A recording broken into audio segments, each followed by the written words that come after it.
So I already made a beginner's guide, but I wanted to make a more specific video focused only on mistakes you might do when you're starting the game. I'm Alex and welcome to another Wuwa video. Let's just get started. I decided to start with what's probably the most important concept of the game, the pools, and I just wanted to tell you guys to not use your asterisks on the standard banners. The standard pool for characters is very limited, there's some good characters there, that's true, but you'll get them all eventually when you lose your 50-50s. The weapons are also very valuable, but again, you'll get them all eventually. The game gives you a lot of standard pools for free, and not only at the start, but also through exploration and quests, so don't rush it. Remember, patience is a virtue. Now let's talk about your colors. We have two types of colors, the Afterglow colors and the Oscillate colors. Afterglow colors are not as abundant as Oscillate colors, so you want to be smart about how you spend them, especially if you want to get copies of your favorite characters. When you open the color shop, you'll see all of this. You'll see the wishes, the 4 stars, and the copies for the 5-star characters that are on the standard banner. But don't fall for this. Same as before, you'll get this eventually, so you have to be patient.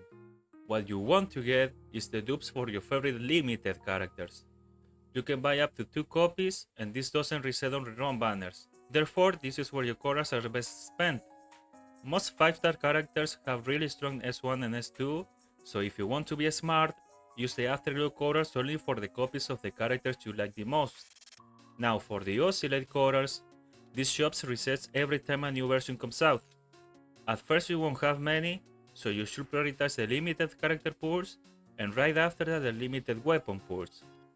Later on, once you pull more on the banners and get more Oscillated colors, you can start buying the standard pools as well. Now for the next point, I recommend you to use your Waveplates.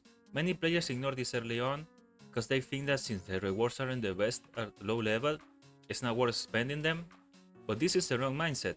Even if the rewards aren't the best yet, there's still rewards, and they'll help you with your account progress. On top of that, spending Waveplates gives you a lot of account experience, especially at the low levels. If you're not sure where to spend your Waveplates, I recommend the training grounds. You can farm credits, since they're the most standard resource we use, or anything else you currently need. Once your characters reach level 40, they'll start needing boss materials, and that's where you can start farming bosses. And now that we're talking about this, let's go with how to level up your characters. Resources in this game are very limited, it takes a while to fully build a character, and since your Waveplates are time gated, you don't want to run out of materials. So at first, just focus on building a team. You don't need to raise every unit you get. If you do that, you run out of resources, and your characters will end up being too weak. Same with weapons, don't level up the ones that are in purple or gold. Once you know you really like a character, look at which weapons work well for them. And if you happen to have one, level it up. When it comes to the abilities, look at which are the ones your character needs. You don't have to level up every ability to 10. In fact, you can leave the ones you barely use at 6 and the ones you don't at level 1. Moving on to echoes, don't level up echoes that are not gold. Lower rarity echoes give less stats and substats, so investing in them is basically a waste of resources. My next advice would be to not focus in min-maxing early, and this is regarding your echoes too. Getting perfect echoes takes a lot of farming, and it's super easy to run out of materials. So at first, just focus on getting the correct echo sets. Energy regen is especially important early on, since you want your characters to use their burst whenever you need them to. But don't smash your head against the wall chasing perfect crit stats. Just get your characters to work first.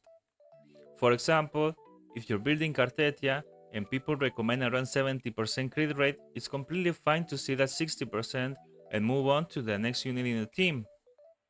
Your first goal should be to make your team functional, so you can actually play your characters and have fun. Once your team works, then you can go back and min-max all you want. Let me give you an extra tip. If you have 2 characters that use the same echo set, but you don't play them in the same team, you can share the set between them. We have loadouts, so it's easy to do, and it saves a lot of time and frustration. And for the last point, this is more of a personal advice from me to you, and that is to not rush things. Wuthering West is a beautiful game, and you fall in love with it as you play it. So don't skip everything just because you feel like you need to catch up. You'll get there eventually. Don't worry. And that's it. I hope this helped you enjoy the game more and feel safer at the start of your journey. If you have any questions or doubts about something I didn't mention, feel free to ask in the comments and I'll be more than happy to reply. I'm Alex, thank you so much for watching, take care, bye bye.